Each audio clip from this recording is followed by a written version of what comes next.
Alright folks, how are we doing? It's Shabash. Welcome back to the channel, it's Orna again, and today we're doing an endgame endless dungeon guide for the Heretic class.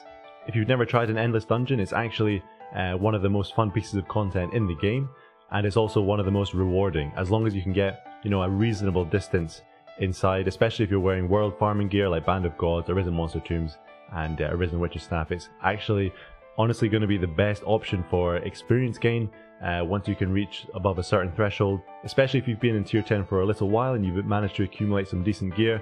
You can use Endless to push on for your next breakpoint in level. Maybe you want to get the Ultima skill from Deity, super nice for Heretics as well. But let's light a fire under this, and we're going to start off with some strengths and weaknesses of the Heretic class in dungeons. Firstly, Heretic is naturally tanky. You've got a decent amount of health, but you also got loads of mana. That means you're going to have a lot of ward straight off the bat as well. You also have the Life Siphon passive, which is super nice. We don't need to worry too much about using skills like Drain 3, which doesn't have very high penetration, or indeed super healing potions or panaceas using ambrosia, stuff like that. We also have the Omnimancy 2 passive, which is naturally going to block a lot of damage anyway. We also have lots of skill slots, which means we don't need to change class or change skill loadouts between the buffing up phase and actually going into our normal skill loadout for the rest of the dungeon. We also have plenty of elemental skill options, including Elementalist skill like Transference 3, which not only regenerates ward for us, but you can also use it against any mob in the dungeon. The main one is actually the Mighty Mimic mob. That's immune to every element, including physical, so we're going to want to use Transference 3 for that. You can also use Dragon against the Mighty Mimic, but essentially we have our Elementalist option, we have our hardest hitting faction damage option, and we can actually also take focused elemental skills to take down certain enemies, such as the Arisen Hydras, which are weak to lightning. Probably the best option for that is the Omnimancy spell that has lightning as well as your faction element. Heretic is also an amazing class to go deep into endless dungeons. You can even swap out your world farming gear for your strongest gear after a certain point, and you're still going to reap in loads of rewards.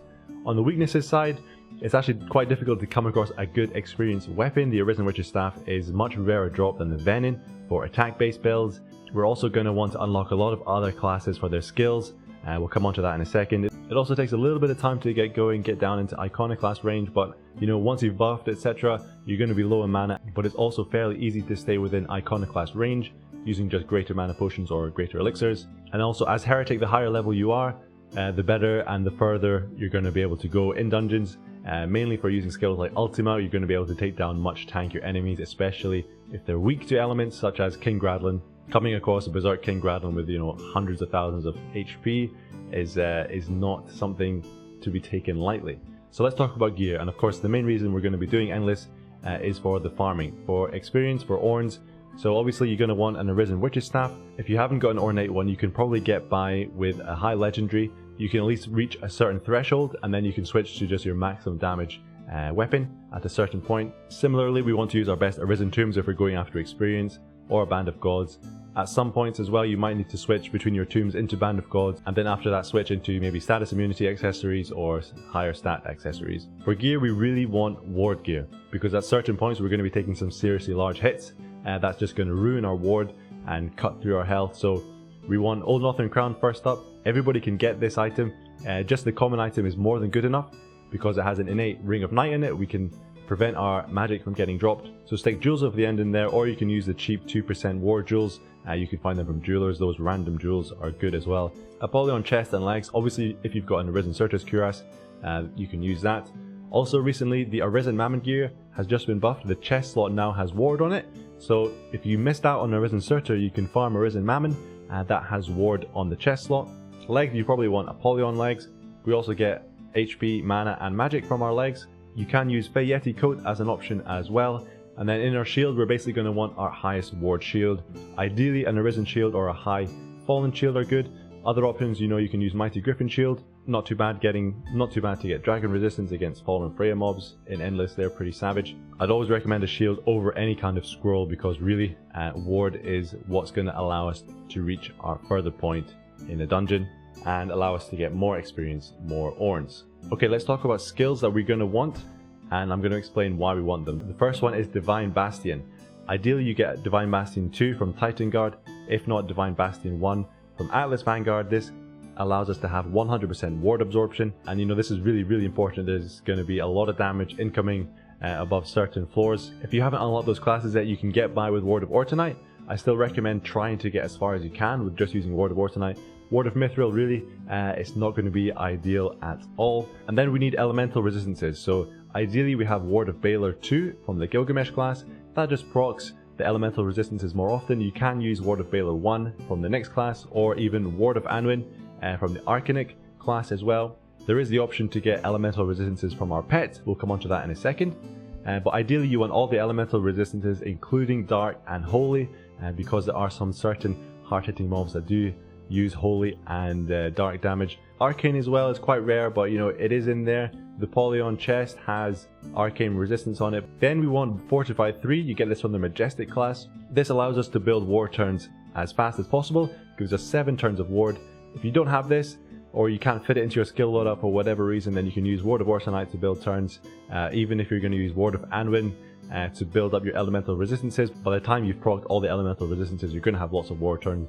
But you know, we're going to be aiming to build above 200 ward turns, even 300 ward turns. Once you've done Endless a few times, you're going to understand exactly what sort of range of ward turns you're going to need to last to a certain point. Then we're going to use obviously our regular stat buffing skills, so Golem's Fortitude, Jin's Talent. If we're a mage, we've already got Druid for most likely. If not, go back and get Druid for Golem's Fortitude. And then you know, you can use Tonics, or you can use Barrier 2 for the single ups for defense resistance. Magic also uses Speed Tonic for a bit of dexterity. You never know when that might let us live or allow us to get a hit on certain mobs.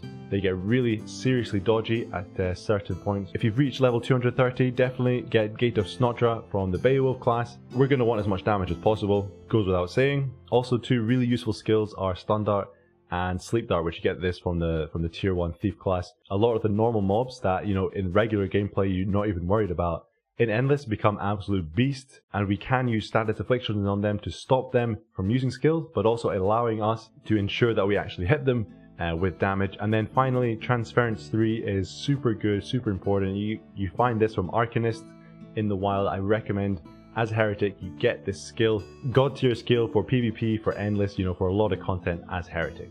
Goes without saying. Also regenerates ward for us, which is again super important. So let's move on to pets.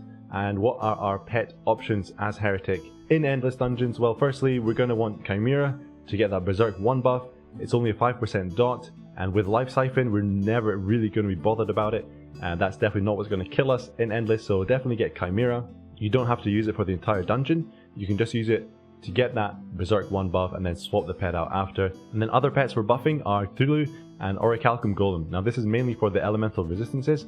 Obviously Fey Yeti can also do the job here. These just speed up our buffing stage. Cthulhu is mainly in there for the memes because I don't know if any people actually buy it anymore, but you know, Orichalcum Golem is actually a solid pet. You can actually use that for the entire dungeon due to its ward regeneration, but these will mainly just help us get our elemental resistances. And then going into regular support pets that we're actually going to use throughout the Endless Dungeon, there are a few options here. And you know, for offensive pets, I've listed the Phoenixes, the Ashen Phoenix as well as Archimedes. The reasoning behind these, especially the Phoenixes, firstly their skills give war turns, and then obviously they cast Deific Channel, which is a 1-turn buff as used by a pet.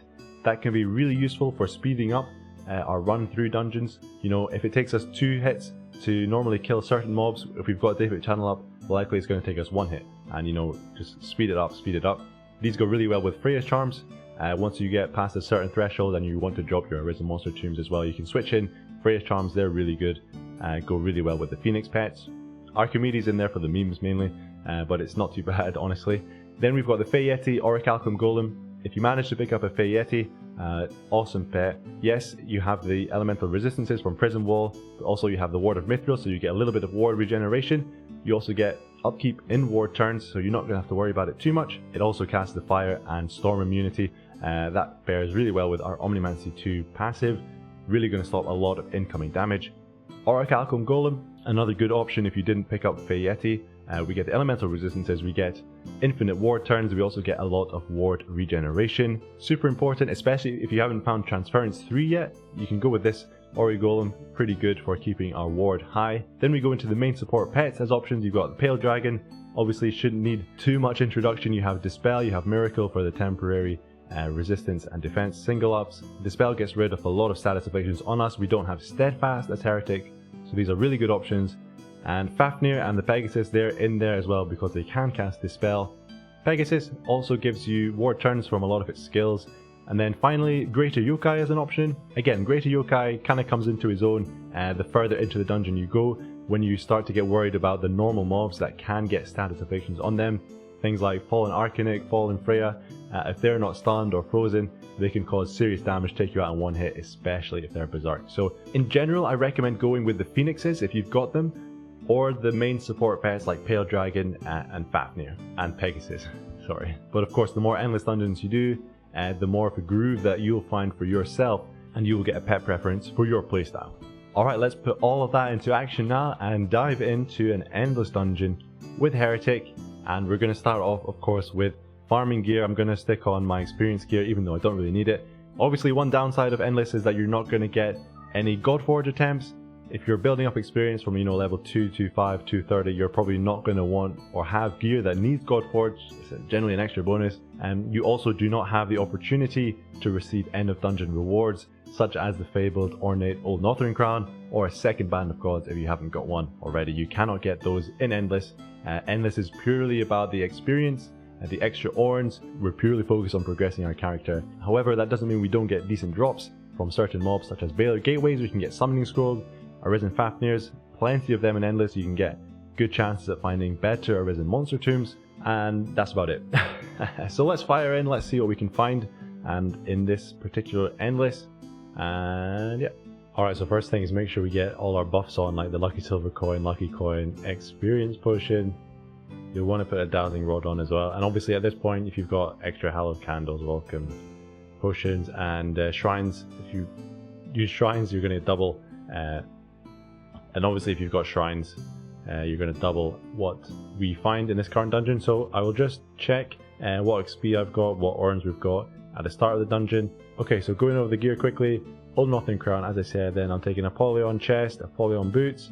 I do have a Risen Searcher's Cuirass, but I'm just going to take the chest to show you that how far we can get without that item. A Risen Shield, a Risen Witch's Staff, of course. I've got 5 Jewels of Growth in there. A little bit, an extra 5% experience, always nice. I guess you could put Mammon Jewels for a little bit more wards, or indeed Heretic Jewels are good as well. Then I'm taking 1 Ornate Arisen Monster Tomb and 1 Band of Gods. I'll show you my skill loadout. I'm taking Ward of Ortonite, Divine Bastion 2, then all of our buffs here. Taking Ward of Baylor for our elemental resistances, Fortify 3 to build up ward turns. I've got my status skill, Stun Dart, Sleep Dart, and then I'm taking Quake Storm 2.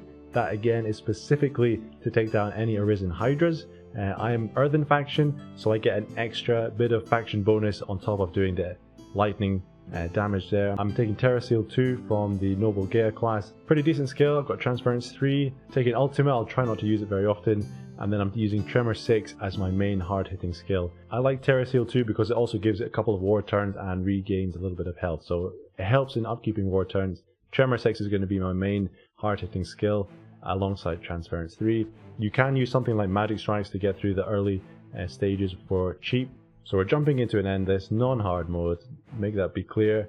And I always use Ward of Ortonite first up, so we don't get one shot. And then we're just going to go into all of our buffs. And you're going to have to get used to using things like Panaceas, even Ambrosias, they're cheap. Hopefully you have a good stash of Panaceas on hand. If not, kill more Fafnir bosses, do more boss dungeons. You should get plenty. So really, we're just going to go through, do all of our buffs. Yeah, use Divine Bastion 2. That's going to put us at 100% ward absorption. Then we're going to get our elemental resistances. Hopefully, by the time that is complete, our Chimera pet will have cast Berserk for us. And then probably we're going to get to around 250 or 300 ward turns with Fortify 3. Obviously, with Heretic, the main downside from the passive perspective is we do not have Steadfast. So that's when items in later on, such as the Steady Pendant or Brindy Pendant are useful, or we can just use Panaceas. Main bad thing about using Panaceas a lot is obviously it's going to take us out of Iconoclast range. It's going to give us a lot of mana, which is something we don't really want, especially the further into the Endless Dungeon we go. the more stats we want, the more base stats we want from our iconic class battle passive. So just check quickly how many elemental resistances are we missing. Still missing a couple here. We've got the berserk buff from Chimera. I'm just going to quickly use a panacea. That also gets rid of any stat downs that we have gained. At this point you could switch to your pet, such as like Yeti or a Calcum Golem. That could help us get elemental resistances. But for this specific run I'm going to be using the Ashen Phoenix pet. Really recommend you trying to get it if you haven't done so in the last few days as this video goes out of January. Okay, I just skipped ahead, but I just got my Holy Defense, and you can see I've already got 183 war turns built up from just using Mortar Paler 2. So from here we can go into Fortify 3, and again I'll fast forward, and I'll probably aim to get around 250 war turns, maybe 300 just to be on the safe side because we do have experience gear on. Okay, so we built up roughly 267 war turns.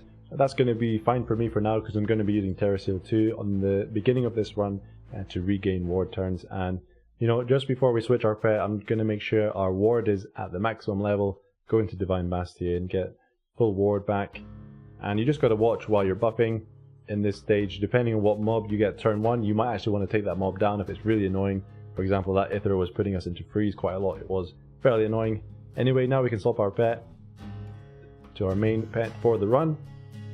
And let's fire in and yeah, see what we can do. Well, this is completely set up. We've got all our buffs, double magic up, single magic up, Gate of Snotra, and our defensive buffs. Got the dexterity up as well, all our elemental resistances, so yeah, we're good to go here. So from here on, you gotta watch the mobs that come up and just play it safe. That's the main thing. You know, the further we go into the dungeon, the better the rewards are going to get. So really, for the first 30 or 40 levels, we should be able to fly through no problem.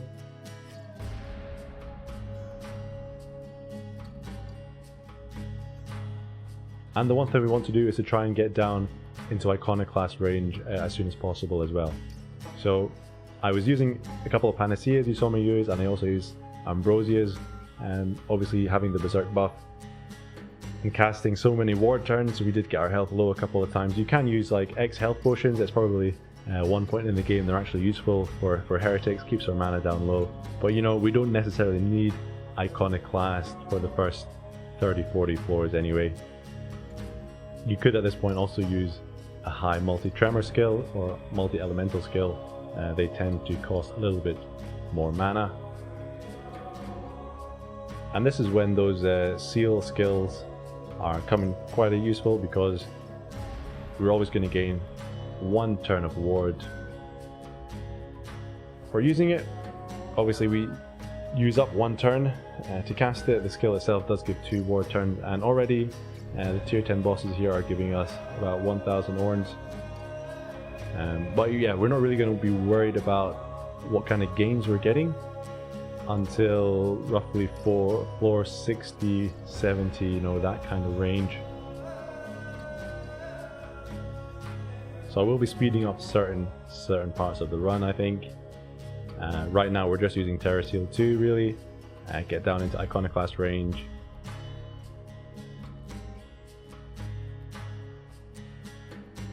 That's us pushed above 300 war turns now as well.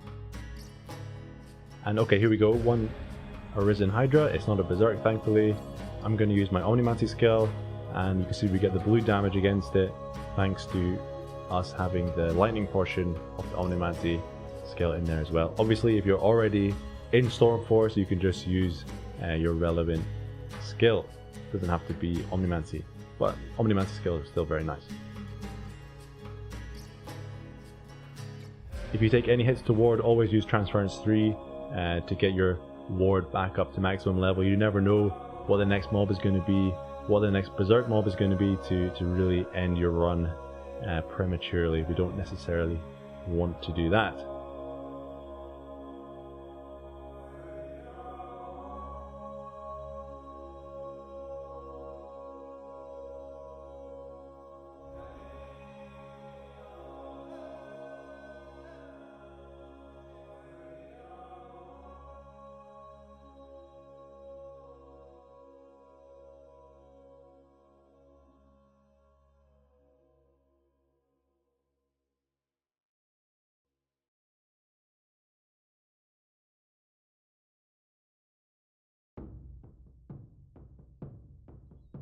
Okay, the Phoenix just cast Deific Channel, which is super nice.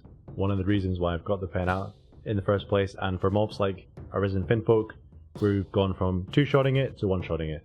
You know, 100% increase in speed.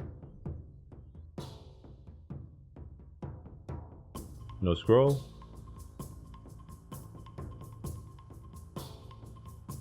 And I believe it's around floor 45 where mobs start to gain parity with the normal dungeon rewards.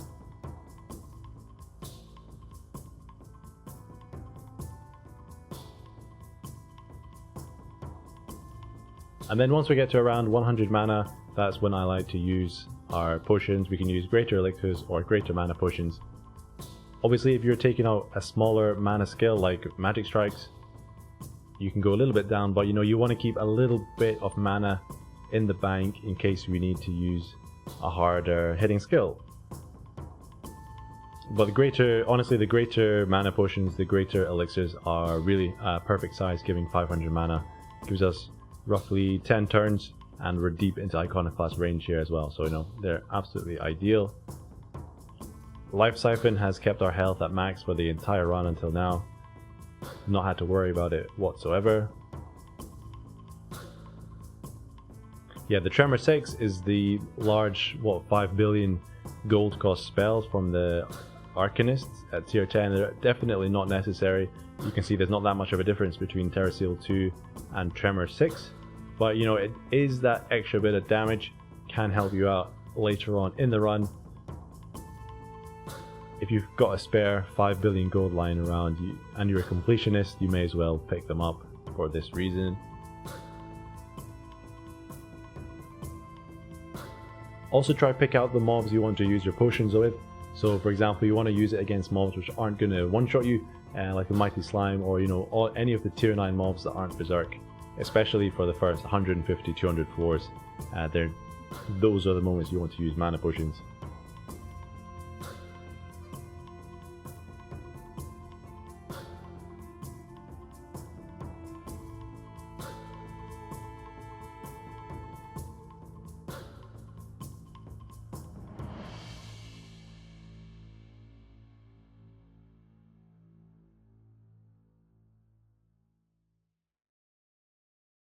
Okay, here's our first berserk boss in the dungeon, floor 72. It's the Kelpie. Let's see how we get on. So this is doing 10,000 damage to us. There you see Dark Strike 3. That's the reason why you want Ward of Balor, or indeed Dark Resistance from your boots like Polyon. All the resistance is very useful. I didn't check how much experience we got from that, but I'm assuming it was quite a bit. And then immediately taking ward hits, we use Transference 3 to kill our enemy and regain ward. Mammon Acolytes, definitely one of the most dangerous mobs in here. If you miss them, they're gonna seriously damage you even without being berserk. So obviously, the more dungeons you go through, the more mobs that you die to, the more that you're gonna understand which are the mobs to try and take out as soon as possible, which are the dangerous mobs. Thankfully, with this Heretic class, we're not redlining, so we don't need to worry too much about statuses like Rot and Burn that are going to take our health down just by redlining and using those battle passives. That'll definitely be something we talk about in Realm Shifter video, and probably Beowulf as well. As Heretic, it's very easy to use mana potions or greater elixirs, and we're literally back in top range.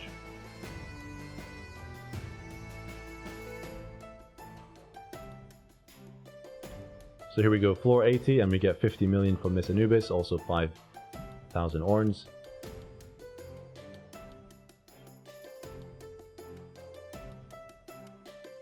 Here we go, Berserk Anubis. So this can be a problem. It's at this point as well we might want to take stat reducing skills for these bosses. Things like Threaten, Mute, they're always good, and also ones that lower our opponent's resistance. Let's see how we get on with just using Tremor 6 for the moment. 57,000 damage. Is going to take us another 3 hits to take him down. And there, he did 26,000 damage, so we use... At this point, We're going to use Transference 3, regain some ward. And yeah, here we go. We have to use a mana potion here. So ideally, you always want to be around 500 mana. That was probably a misplay on our part, but luckily we got the Deific Channel from our Phoenix. Exceptionally good timing. And yeah, let's use Transference 3. We're going to need one more hit, and thankfully Anubis used Rebirth, allowing us to get that final hit in there, and we get 185 million experience, 17,000 orns. If you come across these berserk fights and you've died to a few of them before, you might realize that you're at the point in the dungeon where you need to swap out gear, at least to chunk down their health, allowing you to swap back into your experience farming gear to finish them off. Again, that comes with the experience of knowing what's about to kill you. Normally, if they're berserk and they're far enough in the dungeon, they've got a very good chance of doing so. Here's another berserk, King Gradlin. Yeah, berserks earlier on in the run, yes, they lower our chance of completing the dungeon, but they also give us immediate and fast rewards. Hopefully we can get through this. We were stunned there, but we had second chance. No, yes. Oh, we missed. This is dodgy. We're going to go with the Tremor 6 here. And we lost. Now, in that scenario, I would have used Ultima first up. And that's another scenario where we could have swapped out our experience gear for a stronger weapon, stronger accessories. But there you go. We only made it to floor 87, which is a little bit disappointing, I must say, but it just goes to show you what you can come across in endless dungeons. If we'd managed to take down that King Gradlin, that would have been another, 200 million XP, another 20,000 orns. That's serious rewards. You are going to come across these runs where you get berserk mobs, berserk bosses early on, and you'll get other runs where, it's like easy street until floor 150, floor 175. So really, that's also the beauty of endless. Your run can get ended really at any point. You never know what's around the corner. So what could I have done differently there? As we said, really the only thing we could have done, swap into another loadout with our maximum damaging weapon and better accessories. Remember that the Arisen Monster Tombs specifically lower all of our stats quite significantly. Health, mana, all the base stats, including magic. So definitely at some point, if you're realizing that you're dying at a similar kind of floor in a lot of endless dungeons, take that moment to switch out your Arisen Monster Tomb into Band of Gods and perhaps a better weapon as well. Okay, so even though we only made it to floor 87, we still managed to get 110,000 orns as well as 1.15 billion XP. Remember, those are without Shrines of Luck, Shrine of Wisdom, so double those values, and that's only floor 87. Realistically, on an average run, we should be concentrating on trying to reach around floor 140, 150, floor 150. If you can get to floor 141, that's around the equivalent of completing 10 boss dungeons, which is pretty insane. That's another thing as well, Endless is really good at accumulating gauntlet keys. If you want to mix it up, go into some hard mode boss dungeons as well, for god forging, as well as finding Unlocking Crowns, etc. So I'll just put up some decent footage of the stream last night. We managed to get to floor 248 as Heretic Magi in a similar setup, minus the experience farming gear. So feel free to jump into the stream, ask me questions. Typically going to be doing a lot of endless dungeons in there, trying to beat some records. I'm trying to roll with the current loose schedule of streaming on Twitch Mondays and Thursdays, 8 PM to roughly 10:30, 11 o'clock PM. That is UK GMT time, Universal time as well currently. Feel free to pop in, any questions, see how we're getting on. Managed to get, as I said, floor 248 last night. That's a current personal best, and I'll make sure to get some of that footage running in the background right now. Try and get that floor 87 defeat out of the way. That's the thing with Endless as well, you're going to rip a lot of dungeons to a lot of shitty stuff that you haven't seen before. I remember back when I started doing Endless, I would lose a lot of dungeons, especially as Realm Shifter, to silly things like Hattie, the tier 9 mob, just from getting burn, rot, these kind of things. Really, you're going to come across a lot of unexpected deaths, but that's the beauty of it. High risk, high rewards. I hope you enjoyed this video, hope you learned something. If you haven't done so already, be sure to like the video and subscribe as well for more Orna content. We're keeping this train rolling. As I said, catch me in the stream Monday, Thursday, 8 PM GMT, and we'll see you in the next video. Thanks for watching. I'm Shabash. Ciao. We've got another chance. Blinded. And we're dead. That thing's fucking brutal. Berserk Dark Pegasus.